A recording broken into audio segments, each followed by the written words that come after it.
Je suis illustrateur et auteur de bande dessinée. Mon parcours d'illustrateur, c'est que j'ai toujours dessiné.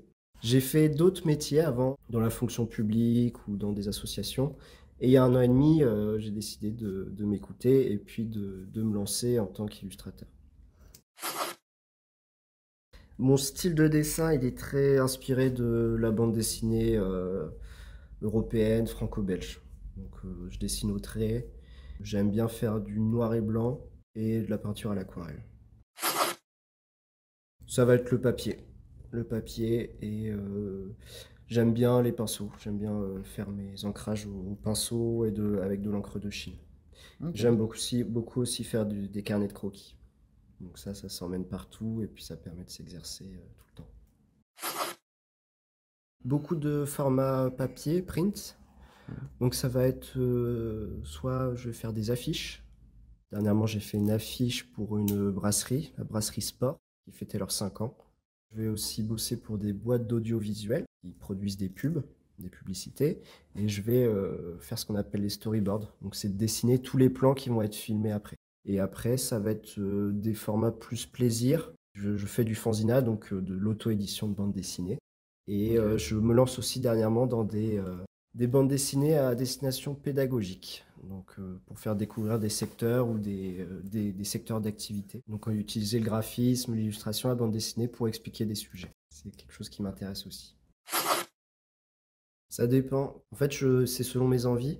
Quand je vais faire plus des bandes dessinées pour moi, là, je vais plutôt aller sur papier. Après, le numérique a un avantage, c'est qu'on peut faire des retours en arrière, par exemple, qu'on peut faire des changements assez simples.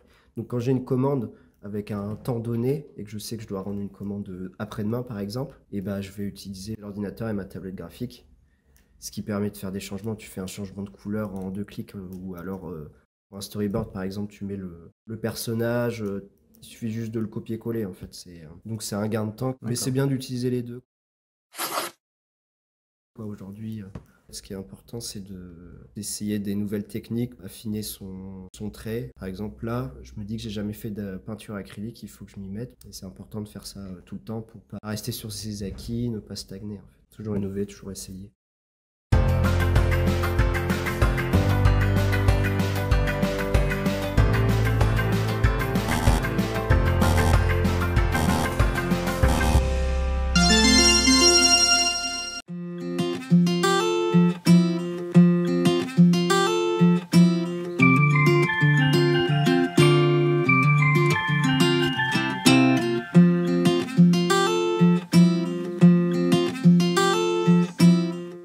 Il y a 2 styles de photos différentes. Okay. Tu as la photo de studio, où là il faut aussi savoir diriger un modèle, un mannequin et travailler avec des lumières artificielles.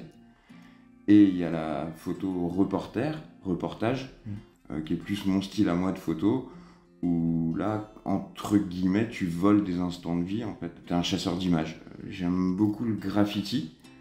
Je suis pas forcément bon dessinateur.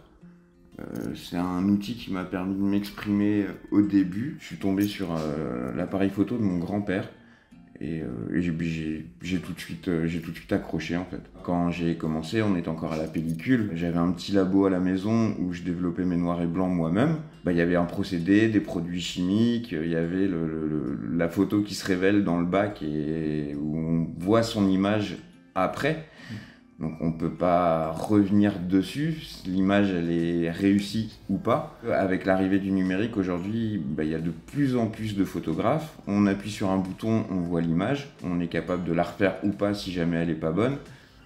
Accroche-toi et travaille ton réseau. Il y a la qualité de ta photo qui est indéniable et indispensable, mais tu peux être un très bon photographe et ne pas trouver de clients et ne pas travailler si à côté tu n'as pas un réseau. Et de savoir faire tes preuves et de pas rechigner sur les petits contrats au début et voir faire des piges pour Ouest France, le Télégramme, le Pain Tiers, ce genre de choses peut t'aider à te faire un nom Et les expositions aussi peuvent t'aider à faire un... Je suis vraiment, comme je disais tout à l'heure, plus reporter que photographe. Et ce qui va faire une bonne photo, c'est la réactivité et l'œil, en fait. C'est savoir shooter au bon moment, quand la personne sourit, quand elle a cette petite étoile dans l'œil, et être capable de retranscrire des sentiments à travers ton image. Que ce soit du bonheur, de la joie, de la beauté, même du dégoût pour certains sujets. S'il n'y a pas un ressenti en voyant ton image, je pense que ton image, elle est pas bonne.